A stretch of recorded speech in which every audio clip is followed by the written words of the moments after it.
Sengkarut persoalan pemekaran Papua berujung di sidang uji materi Mahkamah Konstitusi. Majelis Rakyat Papua meminta agar rancangan undang-undang pembentukan daerah otonomi baru ditunda menunggu putusan MK.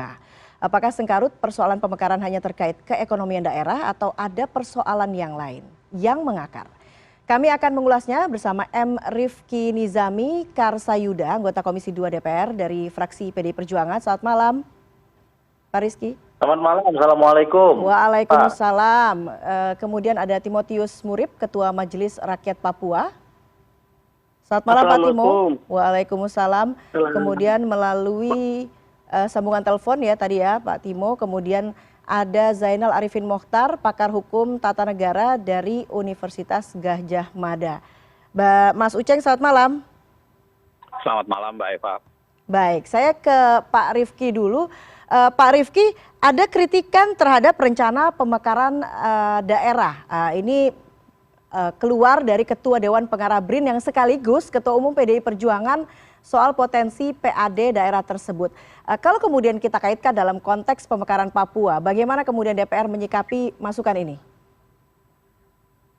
Iya, sama apa yang disampaikan oleh Ibu Megawati Soekarno Putri sebagai Ketua Dewan Pengarah Badan Riset dan Inovasi Nasional pada saat sambutan beliau dalam pertemuan BRIN dan Badan Riset Inovasi Daerah Seluruh Indonesia, itu adalah bagian dari evaluasi total kita saya kira terhadap pemekaran daerah, baik provinsi, kabupaten, kota yang ada di Indonesia panjang kurun waktu lebih kurang 20 tahun terakhir, di mana banyak sekali daerah-daerah yang dari sisi fiskal itu sangat tergantung dengan fiskal nasional. Komisi 2 DPR RI melalui konstitusional pengawasannya melakukan pemetaan terhadap beberapa daerah di Indonesia, di mana kami dapatkan bahwa rata-rata kontribusi pendapatan asli daerah terhadap APBD itu hanya berkisar 10-20%. Artinya ketergantungan fiskal daerah terhadap fiskal nasional, baik melalui dana alokasi umum maupun dana alokasi khusus, itu sangat tinggi, rata-rata 80%. Nah, apa yang disampaikan oleh Bu Mega, saya kira itu harus menjadi concern kita bersama, bukan hanya Komisi 2 DPR RI dan Kementerian Dalam Negeri yang membidangi persoalan ini, tapi juga seluruh elemen bangsa yang memiliki motivasi, apapun motivasinya, termasuk motivasi politik, untuk mengajukan pemekaran daerah yang menurut catatan kami sekarang itu jumlahnya ratusan ya, yang disampaikan kepada Komisi 2 DPR RI. Khusus terkait dengan Papua, Mbak Eva, konsekuensi dari terbitnya Undang-Undang Nomor 2 Tahun 2021 tentang perubahan kedua terhadap Undang-Undang Otonomi Khusus Papua itu memang memberikan amanah ke pemerintah dan DPR untuk melakukan pemekaran provinsi di Papua, termasuk Papua Barat. Dan karena itu pada rapat purna Reses yang lalu, DPR RI menyetujui 3 rancangan undang-undang Papua untuk dibahas lebih lanjut di DPR RI.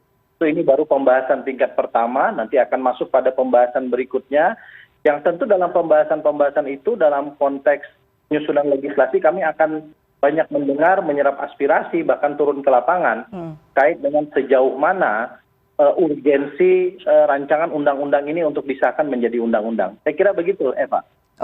Tapi apakah kemudian persoalan pemekaran Papua ini hanya pada soal ekonomi saja atau ada hal lain sehingga masih menyimpan penolakan begitu ya dari beberapa pihak, termasuk juga MRP? Kami memahami bahwa ada kritik yang keras dari beberapa pihak ya, termasuk sekarang dilembagakan dalam judicial review di Mahkamah Konstitusi. Kami juga menyimak dengan seksama pandangan dari rekan-rekan Majelis Rakyat Papua yang memang dalam ketentuan pembentukan daerah otonomi baru berdasarkan Undang-Undang Nomor 2 Tahun 2021 ini berbeda dengan ketentuan Undang-Undang Otsus Papua tahun 2001 yang mencatatkan mutlak persetujuan atau rekomendasi dari MRP dan DPR Papua sebelum kemudian itu menjadi sebuah rancangan undang-undang. Nah sekarang persetujuan dari MRP dan DPRP itu menjadi klausul opsional dalam pembentukan daerah pemekaran di Papua, di mana opsi lain kita melalui pemerintah dan DPR. Nah opsi yang kedua inilah yang sekarang sedang berjalan, tapi satu hal, tentu walaupun ada opsi pertama, opsi kedua, kriteria untuk pembentukan daerah otonomi baru di Papua tetap diberikan oleh undang-undang, bukan hanya terkait dengan ekonomi, tapi juga terkait dengan pelayanan publik. Aspirasi masyarakat Papua dan yang tidak kalah penting adalah keterjaminan terhadap keberadaan atau eksistensi orang asli Papua. Karena diatur dalam undang-undang Otsus tersebut. Oke. Kalau kemudian kita bicara aspirasi rakyat Papua, MRP jelas menolak pemekaran Papua karena memang salah satunya proses politik di DPR yang tidak memperhatikan aspirasi rakyat Papua. Kurang lebih begitu ya, Pak Timo. Apa saja kemudian? Belum, Mbak Eva. Sebelum Pak Timo belum. Ini baru paripurna menyetujui RUU-nya, belum pembahasan. Nanti di pembahasan pasti kami akan dengarkan MRP. Oke. Pak Timo, silakan ditanggapi. Iya, terima kasih. Tanggal 12 April kemarin, DPR RI telah mengesahkan 3 RUU terkait dengan DOB. Sebenarnya tindakan DPR RI yang sepihak ini sangat mengecewakan rakyat Papua dan MRP secara kelembagaan. Kenapa? Penetapan 3 RUU adalah konsekuensi daripada perubahan kedua Undang-Undang Nomor 2 Tahun 2021 atas perubahan Undang-Undang 21 Tahun 2001 tentang otonomi khusus. Ya, ini konsekuensi perubahan kedua ini memang karena perubahan kedua ini sama sekali tidak ada partisipasi dari rakyat Papua memberikan pendapat terkait dengan perubahan itu. Ini sepihak pemerintah pusat melakukan perubahan, kemudian menambah ayat 2 ya, karena di pasal 76 ayat 1 itu menyebutkan bahwa pembentukan provinsi atau kabupaten kota di provinsi Papua atas persetujuan Majelis Rakyat Papua. Tetapi kemudian di perubahan kedua ini menambah ayat kedua bahwa tanpa ada rekomendasi Majelis Rakyat Papua atau pertimbangan Majelis Rakyat Papua, pemerintah pusat atau DPR ini dapat melakukan pemekaran. Ini kan ya ini dilakukan masyarakat Papua karena Papua ini daerah khusus. Terus kekhususan itu ada di mana? Itu.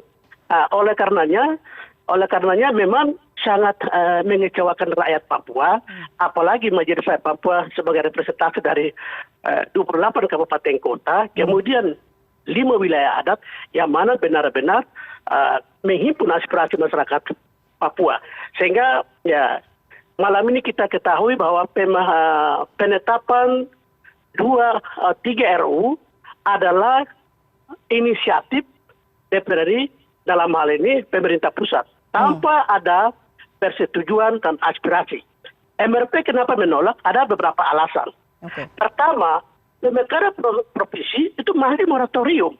Kenapa pemerintah pusat tidak menghargai moratorium yang telah dilakukan di era Jokowi? Ini pertama. Kedua, kajian secara ilmiah, secara holistik, atau semua bidang, ini juga belum ada. Kajian ilmiah itu yang mana? Kemudian yang berikut, tanpa melalui mekanisme hukum. Jadi tanpa ada pertimbangan dan persetujuan Majelis Rakyat Papua dan mekanisme hukum itu tidak berjalan. Dan ini juga bukan aspirasi dari masyarakat.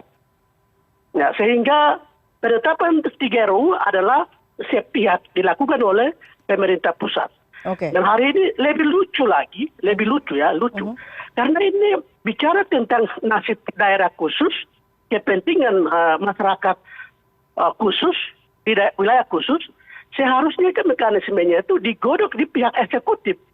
Nah, pihak eksekutif kemudian serahkan ke MRP beri pertimbangan dan persetujuan, barulah Mendagri bisa kirim ke DPR untuk disahkan undang-undangnya, ini mekanisme itu semua tidak jalan.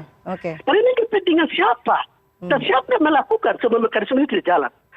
Sehingga saya itu satu. Yang kedua, saya setuju dengan pernyataan Wakil Presiden, pendekatan yang harus dilakukan untuk pembangunan Papua adalah harus pendekatan hati.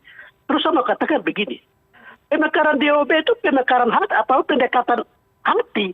Saya pikir bukan pendekatan hati, karena mengecewakan adalah rakyat Papua. Ya, terus catatan paling terakhir, pernyataan Ibu Megawati selaku ketua umum PDIP sekaligus beliau sebagai Dewan Riset. Ya, ini harus memperhatikan hal-hal yang sangat penting. Karena Undang-Undang 21 tahun 2001 itu lahir karena ada melalui tahap MPR. Ini tahap MPR ya. Ini undang-undang bukan undang-undang biasa. Ini undang-undang yang sangat darurat dan sangat penting. Dan jangan sederhanakan masalah Papua macam masalah di Aceh. Aceh dan Papua ini daerah yang khusus harus diperhatikan. Mungkin itu. Saya sampaikan. Terima kasih. Baik, Pak Rifki, silakan ditanggapi. Ini mengecewakan rakyat Papua, kemudian dianggap sepihak begitu. Bagaimana tanggapan? Ya, saya bicara dari aspek formil dulu, Mbak Eva dan Pak Timo, bahwa 3 RUU yang dibawa ke paripurna itu disahkan sebagai RUU inisiatif DPR, yang tentu setelah disahkan nanti akan melalui rangkaian pembahasan sebagaimana diatur dalam undang-undang pembentukan peraturan perundang-undangan kita. Dan dalam banyak sekali referensi proses legislasi di DPR, kita juga melihat tidak sedikit rancangan undang-undang yang harus dibahas selama di DPR karena memperhatikan tolak tarik kepentingan, tolak tarik norma, dan penyerapan aspirasi yang begitu mendalam. Kami di Perjuangan tentu menghayati betul pesan dari Ibu Megawati Soekarno Putri, kegelisahan beliau, mana evaluasi beliau. Beliau sampaikan kemarin sebagai Ketua Dewan Pengarah Badan Riset dan Inovasi Nasional kait dengan pemekaran daerah otonomi baru, include tentu di dalamnya adalah Papua. Dan karena itu satu jaminan dari kami pastikan bahwa proses legislasi ini nanti akan memperhatikan aspirasi masyarakat Papua, yang khususnya tentu adalah orang asli Papua, yang tadi Pak Timo sampaikan terdiri dari 5 etnis besar atau suku besar di Papua, yang selama ini sebetulnya secara aspirasi beberapa dari mereka, bagian besar dari mereka, telah juga menyampaikan aspirasinya kepada DPR. Dan karena itulah saya kira DPR bukan inisiatif ya, untuk menjadikan RUU ini sebagai RUU inisiatif, nanti akan dibahas bersama-sama dengan pemerintah dengan memperhatikan aspirasi masyarakat Papua. Saya kira demikian. Sekarang saya ke Mas Uceng. Mas Uceng, kalau menurut Anda sendiri proses pembentukan atau proses legislasi yang sedang berlangsung ini ada atau tidak proses yang atau tahapan yang kemudian dilewati sehingga sebagian masyarakat Papua menganggap ini mengecewakan, kemudian dianggap sepihak dan tidak menyerap aspirasi masyarakat lokal? Iya, saya kira begini Mbak Eva ya. Pertama, memang saya melihat ada nuansa sentralistik yang dipakai oleh negara ya. Yaitu ketika kalau kita baca misalnya Undang-Undang Papua, Otonomi Khusus Papua yang terbaru, itu terjadi pergeseran-pergeseran yang menuju ke arah logika yang sangat sentralistik. Termasuk misalnya dibikinnya badan otonomi khusus di sana yang diketuai oleh wakil presiden, lalu kemudian proses perubahan undang-undang yang bisa melalui ya diubah menjadi kata dapat ya. Dulu seakan-akan harusnya wajib via MRP diubah menjadi kata dapat, termasuk pemekarannya sendiri yang kemudian langsung lebih ditekankan kepada pemerintah dan DPR. Padahal seharusnya kita semua paham bahwa yang namanya pemekaran itu adalah bilingual, bahasa lokal, kepentingan lokal itu ada, gitu juga dicerminkan oleh kepentingan nasional. Nah, saya pikir muasalnya sebenarnya adalah cara pandang yang sentralistik itu. Bukan di undang-undang pemekarannya, tapi logika dasarnya sebenarnya di Undang-Undang Otonomi Khusus Papua, yang pada konteks tertentu kelihatan masyarakat Papua ditinggalkan. ya, kemudian MRP nyaris sama sekali tidak dilibatkan, bahkan kemudian ada upaya kayak menyingkirkan MRP di proses aspirasi.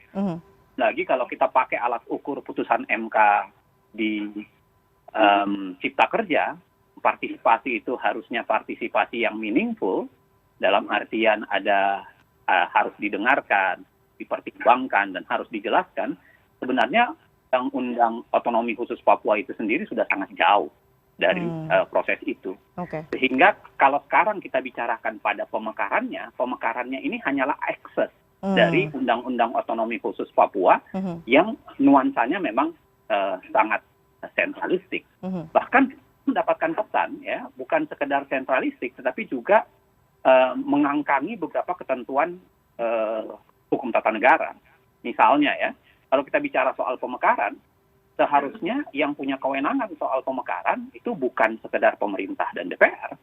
Kita bisa baca Undang-Undang Dasar Pasal 22D, di situ juga ada kewenangan besar yang dimiliki oleh DPD misalnya untuk ikut masuk. Tetapi dalam konteks Undang-Undang Otsus Papua sendiri itu sama sekali tidak mencantumkan DPD di situ, tiba-tiba hanya DPR. Nah, itu poin saya di awal. Jadi saya ingin mengatakan di poin inilah pangkalnya yang menyebabkan kenapa kemudian ada perdebatan-perdebatan khususnya pemekaran yang terjadi di Papua. Yang kedua, kita tidak tahu ya sampai sekarang, tapi mungkin memang dalam pembahasan dan mungkin dalam progres. Tetapi kelihatannya pemekaran Papua itu yang saya bilang tadi, lebih bernuansa sentralistik dan pendekatannya adalah pendekatan keamanan. Yang lebih pemekaran Papua di daerah tengah itu yang disasar memang adalah logika pemerintah pusat dan DPR yang ada, dan lebih pada pendekatan keamanan. Padahal saya setuju dengan Bu Mega dalam artian kalau kita bicara soal pemekaran, harusnya pendekatan kajian dulu, pendekatan gitu ya, yang memperlihatkan aspirasi publik, aspirasi daerah itu harusnya yang lebih ditinggikan. Tetapi ini tidak terjadi lagi-lagi sebenarnya karena pangkalnya itu adalah problem di Undang-Undang Otsus Papua itu sendiri. Oke, kita akan bahas lebih lanjut lagi soal apa kemudian dampak dari yang tadi disampaikan Mas Uceng soal logika sentralistik ini terhadap hasilnya nanti ya, suatu wilayah kemudian sudah dimekarkan atau nantinya jadi atau tidaknya dia dimekarkan. Kita akan bahas sesaat lagi. CNN Indonesia Newscast akan segera kembali.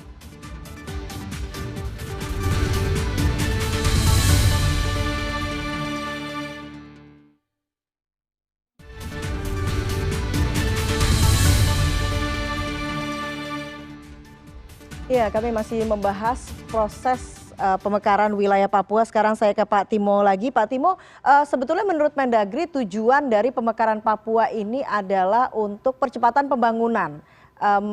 Apakah kemudian MRP tidak sepakat dengan tujuan ini? Sebenarnya pemekaran itu baik ya, pemekaran itu baik. Tetapi tidak serta-merta tidak mendengarkan aspirasi, karena pelaksanaan otonomi khusus selama 20 tahun itu perlu dievaluasi. Itu dulu. Perlu dievaluasi karena pemberian otonomi khusus itu ada 24 kewenangan. Di 24 kewenangan selama 20 tahun hanya 4 kewenangan yang jalan. Sedangkan sisa 20 kewenangan semuanya tidak dilaksanakan. Dan itu sesungguhnya masyarakat Papua menunggu momentum tahun 2021 kemarin, ketika evaluasi perubahan kedua itulah kita harus memperbaiki infrastruktur hukum kita dulu. Ada konflik hukum yang terjadi di tanah Papua. Pelaksanaan otonomi khusus Undang-Undang 21 tahun 2001, tetapi juga pelaksanaan Undang-Undang 23 tahun 2012 tentang otonomi daerah. Dua undang-undang yang konflik di tanah Papua ini belum dibereskan. Nah, sehingga perubahan kedua kemarin, kalau masyarakat ikut terlibat dalam hal ini MRP hadir di situ, barangkali kita perbaiki dulu infrastruktur hukum kita di tanah Papua. Nah, konflik hukumnya perlu diperbaiki dulu. Ada jaminan hukum untuk kehidupan masyarakat orang asli itu, baru mau pemekaran pun terserah. Tapi ini tidak. karena tidak sentuh aspirasi dalam perubahan undang-undang itu. Sehingga ini keinginan Jakarta, keinginan elit-elit Jakarta yang kemudian mencantumkan pasal-pasal itu ke PDK Jakarta, dan sekarang roh dari parkir khusus itu semuanya hilang di undang-undang perubahan ini. Sudah hilang. Dan hari ini Jakarta yang menentukan di pembangunan Papua, tidak lagi otonomi khusus. Jadi percuma ada undang-undang nomor 2 tahun 2001 tentang perubahan kedua ini. Itu percuma sama sekali, karena tidak ada kewenangan. Semuanya sudah ambil alih. Itu sudah ambil alih kembali. Oleh karena Jakarta mungkin hapus itu pelaksanaan otonomi khusus di tanah Papua. Sebenarnya seperti itu. Tapi tetap kita hargai, karena ini adalah kebijakan negara. Hari ini pertanyaannya, sudah tidak melibatkan rakyat Papua dalam perubahan sesuai dengan pasal 77. Usul perubahan ini dilakukan oleh rakyat Papua melalui MRP dan DPR itu. Dan usul perubahan itu tidak terjadi. Aspirasi masyarakat dalam rangka perubahan, karena masyarakatlah yang menerima manfaat daripada pelaksanaan otonomi khusus selama 20 tahun itu. Tetapi di evaluasi ini, apa yang melakukan? Ini keinginan Jakarta. Di otonomi khususnya Papua, tapi rasa Jakarta hari ini, perubahan kedua ini. Inilah yang perlu diperhatikan. Dan ikut. COP ini konsekuensi daripada perubahan sepihak inilah yang terjadi 3 RUU yang telah ditetapkan oleh DPRD. Saya pikir DPRD oknum-oknum hari ini mensederhanakan masalah tanah Papua. Jadi DPRD itu sama sekali tidak memahami masalah di tanah Papua. Oleh karenanya kami berharap COB yang diusulkan oleh DPRD ini segera dipending. Kalau masalah pemekaran kampung, kabupaten, provinsi itu lumrah. Tapi harus memenuhi syarat. Tidak ada kajian ilmiah dan lain-lain kemudian dipaksakan. Tapi ini adalah menciptakan konflik baru, tidak menyelesaikan masalah, tapi terus menambah masalah. Baik Pak Rifki, sejauh mana kemudian kajian ataupun evaluasi yang sudah dilakukan ini sampai pihak MRP mengatakan ini sebetulnya semua kepentingan Jakarta begitu. Apakah memang DPR juga sudah melakukan tadi yang disebutkan Mas Uceng soal aspirasi yang meaningful dalam proses legislasi pemekaran wilayah ini? Ya, DPR RI dan pemerintah tentu belajar banyak dari putusan Mahkamah Konstitusi terkait dengan Undang-Undang Cipta Kerja. Karena itu, apa yang kita bahas malam hari ini itu sebetulnya satu tarikan nafas dengan pembahasan panjang rancangan Undang-Undang Otsus Papua di DPR RI yang pada saat itu digawangi oleh Pansus Otsus Papua, ya, ketuai oleh orang Papua saya kira Pak Komarudin Watubun. Dan dalam Undang-Undang nomor 2 tahun 2021 tentang otonomi khusus Papua itu nuansanya menurut saya sangat desentralistik. Beberapa hal yang di dalam undang-undang lain sekarang ditarik oleh pemerintah pusat terkait dengan kewenangan pengelolaan sumber daya alam dan sumber daya ekonomi misalnya. Soal penerbitan izin usaha pertambangan misalnya. Itu di dalam Undang-Undang Otsus Papua diberikan kepada bupati bahkan gubernur di Papua dalam skala tertentu. Daerah lain sudah tidak ada lagi seperti itu. Dalam konteks pengelolaan kawasan hutan, di tempat lain sangat sentralistik karena Undang-Undang Kehutanan memberikan kewenangan sepenuhnya kepada negara melalui Menteri Kehutanan dan Lingkungan Hidup. Di Papua, dalam skala tertentu masyarakat Papua bisa menggunakannya cukup dengan kewenangan kepala daerah tingkat Papua. Dalam konteks penerimaan calon ASN, baik pegawai negeri sipil, anggota TNI, Polri, disebutkan di dalam undang-undang itu bahwa harus memperhatikan kuota khusus bagi orang asli Papua. Itu juga diturunkan dalam peraturan pemerintah mengatur tentang undang-undang tentang otonomi khusus itu. Jadi saya kira nafas tentang kekhususan, ya, special autonomy, itu tetap dipahami oleh pemerintah dan DPR dalam konteks pemberian otonomi khusus di Papua melalui Undang-Undang nomor 2 tahun 2021. Khusus terkait dengan pemekaran Papua, tadi Pak Timo dengan tulus saya kira menyatakan bahwa pemekaran itu urgent, penting, dan baik. Hanya saja kita berdebat ini dari sisi prosedur dan mekanisme. Mekanisme yang ditempuh saat ini adalah menggunakan dasar hukum ketentuan pasal 76 ayat 2 Undang-Undang Nomor 2 Tahun 2021 yang menyatakan bahwa pemerintah dan DPR dapat melakukan proses pemekaran daerah otonomi di Papua. Ini kita bisa lihat nih ditayangkan oleh CNN, pasal 76 ayat 1 dan pasal 76 ayat 2. Sementara Patimo berpegangan pada ketentuan pasal 76 ayat 1. Saya kira kedua-duanya benar, kedua-duanya diatur dalam undang-undang itu, hanya sekarang menjadi opsional. Nah, kata memperhatikan sosial, kultural, kemudian spesial attention kepada orang asli Papua, bagaimana tentang proteksi terhadap ekonomi itu diatur sedemikian rupa sebagai syarat dan indikator bagi pembentukan daerah otonomi baru pemekaran di Papua. Yang tidak kalah penting sebetulnya, kami juga menerima aspirasi bahwa 5 etnis besar di Papua itu telah menyampaikan aspirasi kepada kami. Ini bisa kita perdebatkan karena kalau bicara etnis orangnya banyak, kalau cuman yang menyampaikan 1-2 itu bisa kita perdebatkan apakah itu aspiratif atau tidak, karena yang tidak ikut bisa menganggap itu tidak aspiratif. Tetapi berdasarkan kajian aspirasi kami termasuk kajian ilmiah yang dilakukan oleh Badan Keahlian DPR RI dalam konteks penyusunan RUU ini, kami memastikan bahwa urgensi ini tidak akan lepas dari ketentuan Undang-Undang Nomor 21 tahun Undang-Undang Nomor 2 tahun 2021. Saya kira demikian. Kalau kemudian disebutkan oleh Ketua Umum PDI Perjuangan sekaligus Ketua Dewan Pengarah BRIN soal bagaimana kemudian kajian PAD yang menjadi dasar dari upaya untuk pemekaran suatu wilayah. Saya sekarang ke Pak Timo. Pak Timo sendiri melihatnya bagaimana potensi PAD dari wilayah 3 wilayah Papua yang dalam proses akan dimekarkan ini? Sebelum saya bicara terkait dengan PAD, satu hal yang tadi komentar dari Pak Rifki, DPR, itu ada pasal baru dari 19 perubahan kemarin, itu justru mendukung perusahaan-perusahaan investasi akan masuk di Papua. Itu tidak sama sekali tidak bicara tentang pemilik hak wilayah masyarakat asing, itu sama sekali tidak ada. Justru undang-undang terbaru ini mendukung implementasi yang akan dilakukan oleh perusahaan-perusahaan, dan itu sama sekali tidak menolong untuk masyarakat adat setempat. Jadi saya pikir ini pasal yang tidak membantu masyarakat adat khususnya di Papua. Itu pertama. 2, hari ini 28 kabupaten itu kan tidak memberikan PAD kecuali Mimika, ya, ada report di Mimika, Kabupaten Mimika. Coba lihat kabupaten-kabupaten lain. Itu lihat golongan C. Itu hanya gunung-gunung atau bukit-bukit di Garut.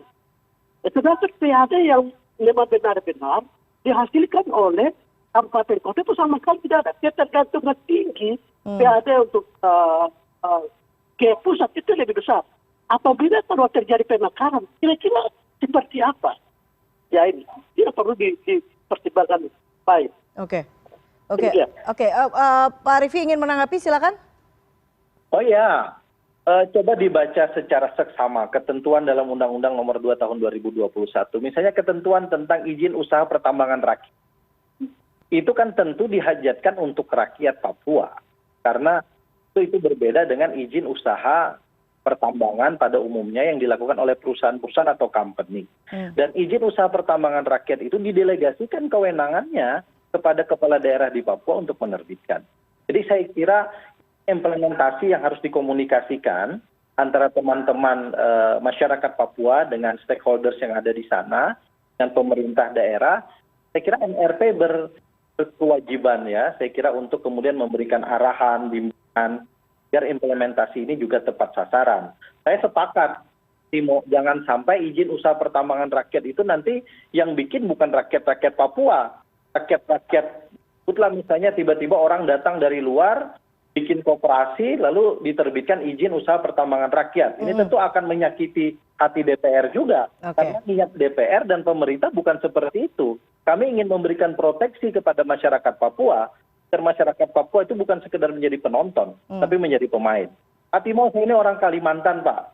Saya sekarang pun sedang berada di Kalimantan. Jadi kalau soal bicara bagaimana gap pembangunan, Kami pun juga merasakan, dan karena itu suasana kebatinan kita ini mirip-mirip Pak Timo. Oke, Agar baik. bagaimana masyarakat lokal itu bisa berdaya gitu.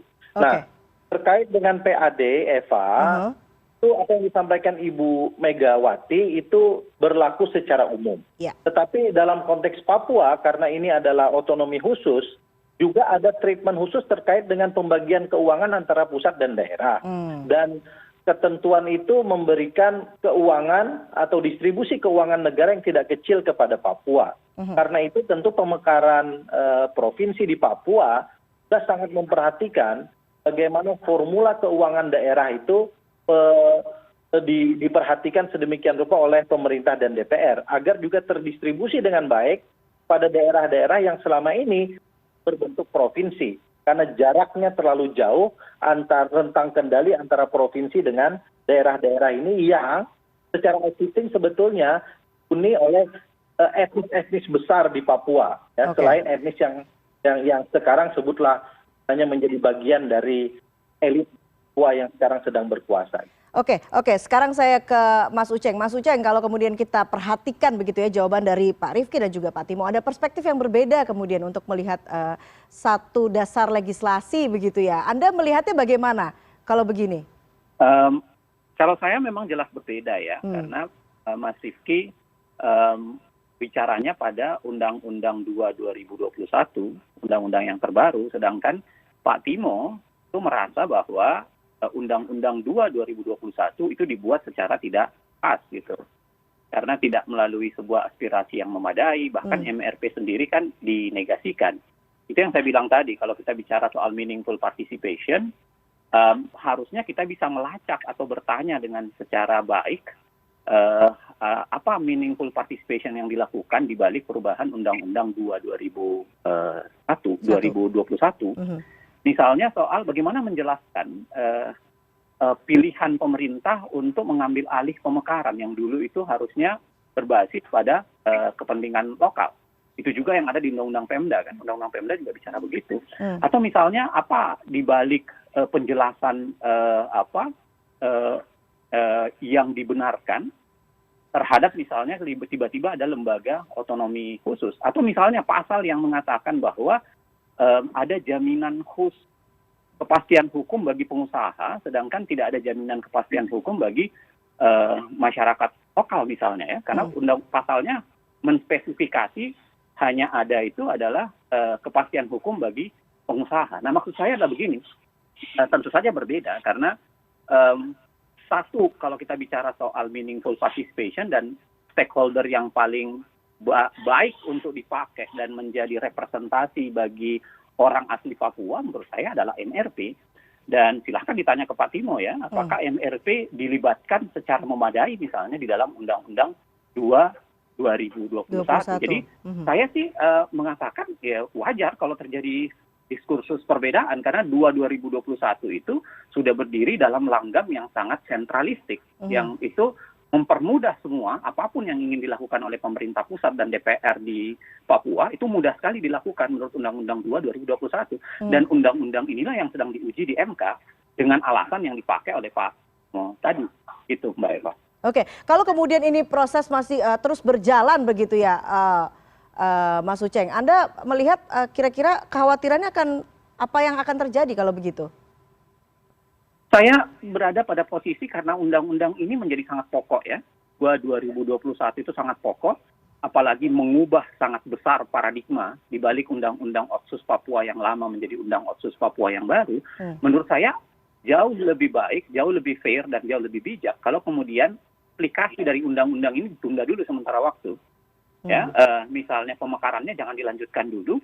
Kita harus pastikan dulu proses di Mahkamah Konstitusi untuk menjatuhkan putusan terhadap undang-undang ini. Karena saya yakin ya, walaupun pengujiannya secara material yang ada itu hanya pengujian material, tapi kalau saya lihat sebenarnya secara formil dan secara material banyak sekali masalahnya. Bukan hanya sekedar paradigma yang sangat sentralistik, tetapi juga bermasalah dari standar-standar hukum ketatanegaraan. Saya kasih contoh sederhana misalnya, ada pasal yang membentuk badan otonomi khusus di sana, tapi memberikan kewenangan atribusi kepada seorang wakil presiden.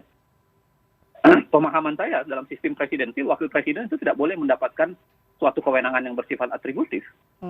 Ya, jadi bukan hanya kalau kita lihat di badan otonomi khusus itu dikepalai oleh seorang wakil presiden ya. Kalau kita bicara soal sistem presidensil yang saya pahami, seharusnya seorang presiden tidak mendapatkan kewenangan, wakil presiden tidak mendapatkan suatu yang bersifat atributif. Jadi artinya apa? Undang-undang Otsus Papua sendiri, misalnya dalam kaitan dengan soal badan otonomi khusus itu, saya mengatakan kekeliruannya atau perdebatannya itu bukan hanya sekedar pada sisi sentralistiknya, tapi juga di standar-standar hukum tata negaranya yang menurut saya bisa jadi diperdebatkan.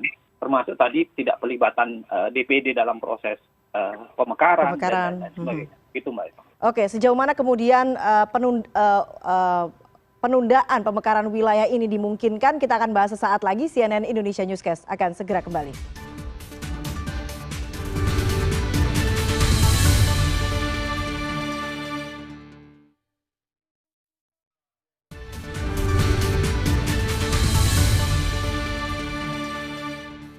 Ya, Anda kembali di CNN Indonesia Newscast. Saya ke Pak Timo lagi. Pak Timo, sudah sejauh mana kemudian upaya MRP untuk melakukan penundaan terhadap upaya pemekaran wilayah di Papua ini? Iya, MRP telah melakukan advokasi. Pertama, uji materi di Mahkamah Konstitusi dan sudah 6 kali sidang. Tanggal 10 Mei besok itu sidang ke-7, di mana hakim akan mendengarkan saksi ahli dari pemerintah dan DPR. Dan itu advokasi yang kami lakukan. Kemudian advokasi media, kita show di Jakarta hampir seminggu. Dan MRP tidak bertemu, berdiskusi dengan pimpinan-pimpinan beberapa partai dan menteri. Dan MRP melihat bahwa jawaban dari mereka sedikit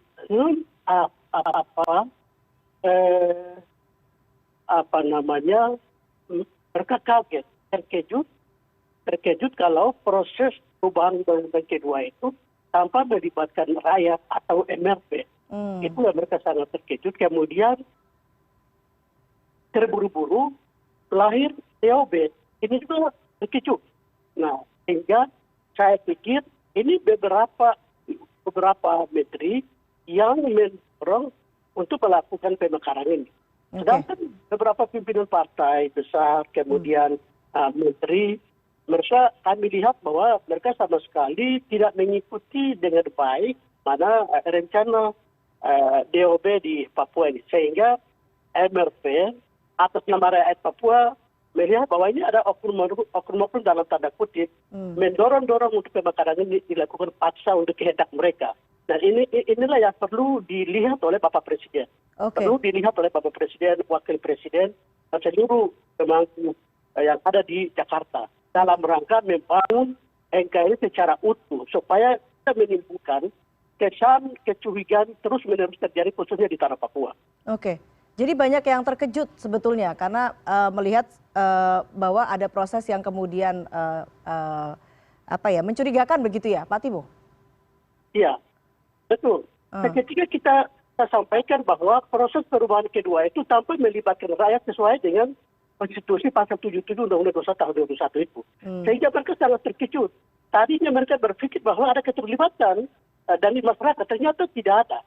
Dan itu karena mekanisme proses daripada usul perubahan itu ya ingin dilakukan oleh MRP melalui rapat dengan pendapat atau RDP bulan November dan Desember tahun 2020 kemarin.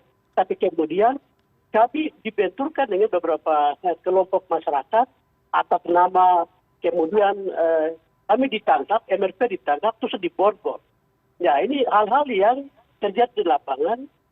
Kemudian aspirasi rakyat yang kita buka forum yang disebut dengan pemekaran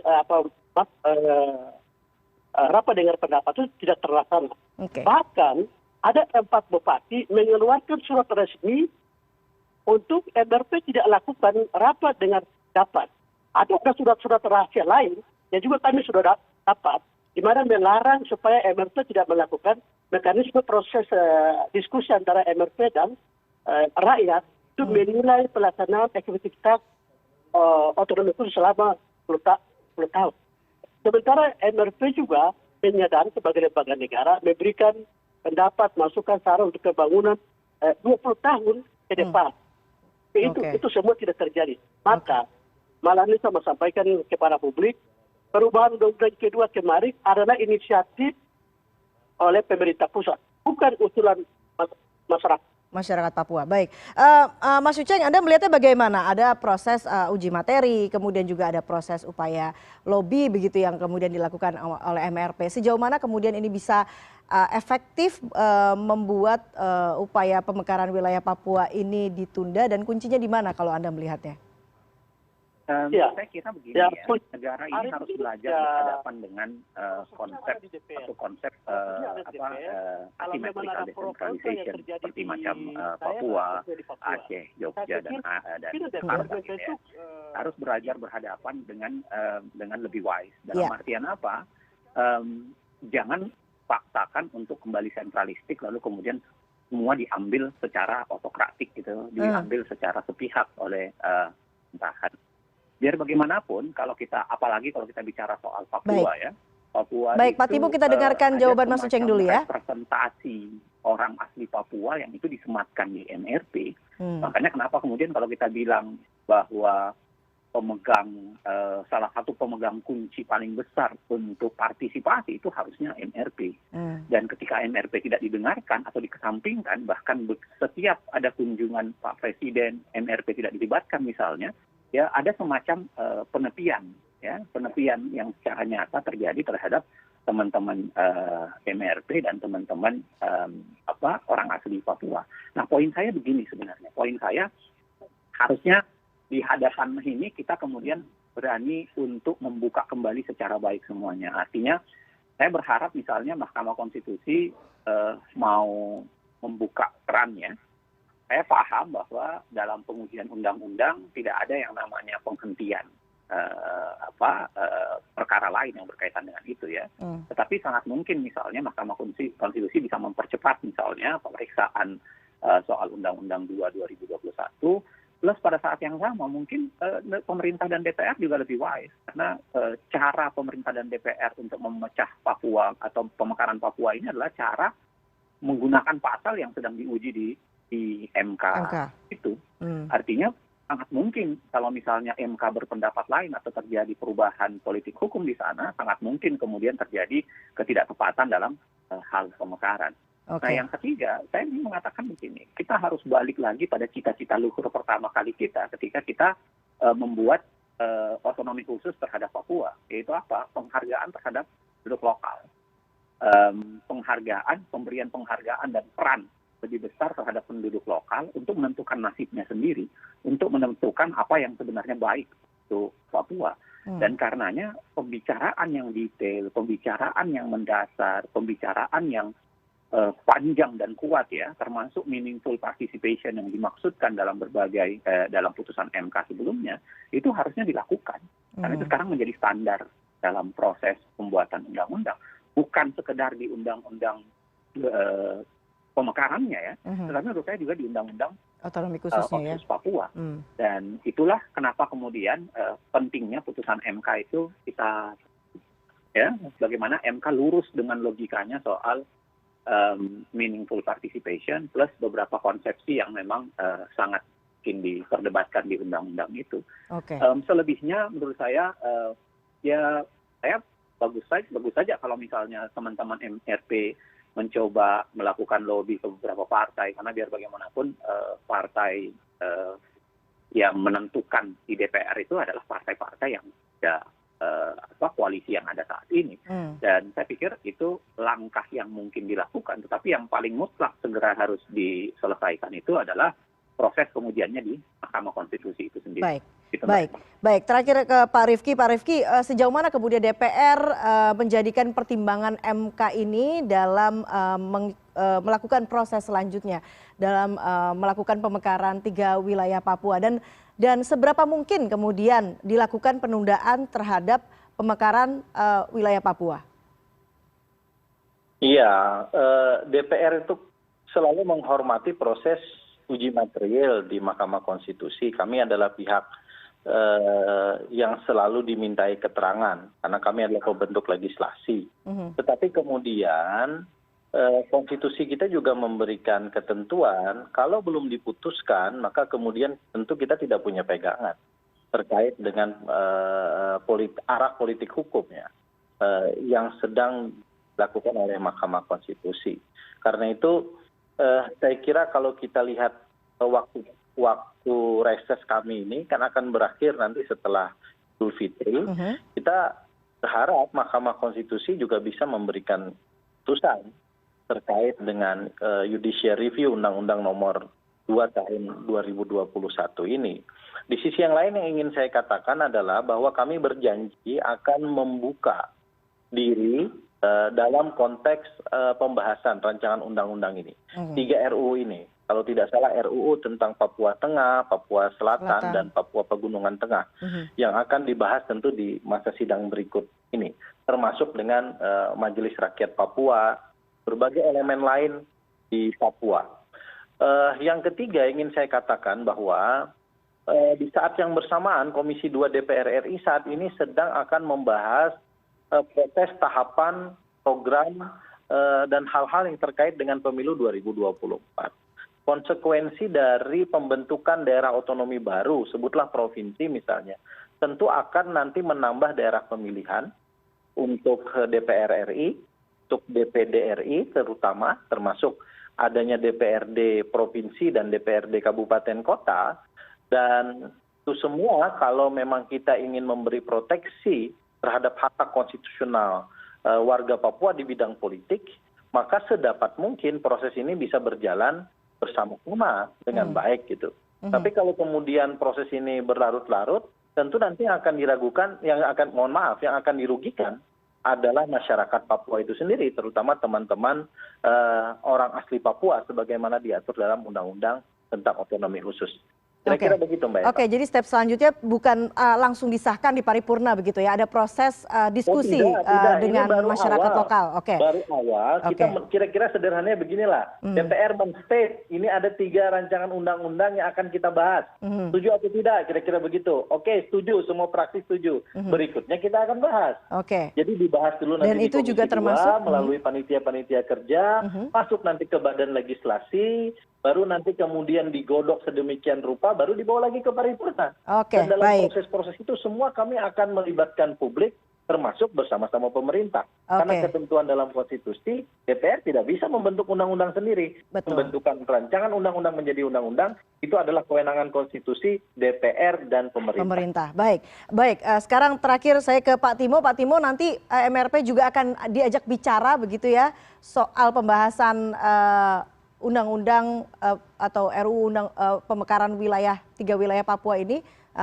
Terakhir dari Anda, bagaimana kemudian reaksi dari MRP ini? Sangat disayangkan. Sangat disayangkan kalau perwakilan dari DPR mau bicara seperti ini. Ya, baiknya tahu etika lah. DPR harus menunggu sampai ada keputusan dari Mahkamah Konstitusi Republik Indonesia. Kenapa gas? Terus ada apa sebenarnya? Itu pertama. Ini MK harus memberikan keputusan salah bagi gugatan kita ini. Itu yang penting. Terus DPR harus hargai konstitusi. Ini kan lagi materinya lagi kita uji. Kenapa mau cepat-cepat? Ini sangat mengecewakan. Nah, kemudian yang berikut, kira-kira jaminan hukumnya apa? Kalau pemekaran itu terjadi, terus kehidupan masa depan orang asli Papua itu seperti apa? Jaminannya kan tidak jamin. Jaminan hukumnya tidak jelas. Itu buru-buru menetapkan perubahan kedua, buru-buru DOB. Semua ini buru-buru semua. Ada apa sebenarnya? Ini publik di Republik Indonesia harus saksikan ini. Apa yang terjadi? Jangan membangun konflik tiap terus-menerus antara Papua. Bukan menyelesaikan masalah di tanah Papua, tapi justru menambah terus-menerus luka hati orang Papua. Jadi DPR harus sadar itu. menghargai proses Mahkamah Konstitusi yang sudah jalan. Dan kami harap supaya Mahkamah Konstitusi mengeluarkan keputusan salah untuk kepentingan judicial review yang kami lakukan. Demikian, Mbak. Baik. Masing-masing tentunya punya perspektif yang berbeda. Tentunya kita harapkan nanti akan ada jalan tengah sehingga apa yang kemudian diputuskan ini menguntungkan bagi semua pihak dan tentunya menguntungkan bagi masyarakat lokal Papua. Pak Timo, Pak Rifki, dan juga Mas Uceng, terima kasih atas diskusinya pada malam hari ini. Selamat malam dan salam sehat selalu. Kita akan bekerja untuk Papua dan NKRI. Malam. Assalamualaikum. Waalaikumsalam.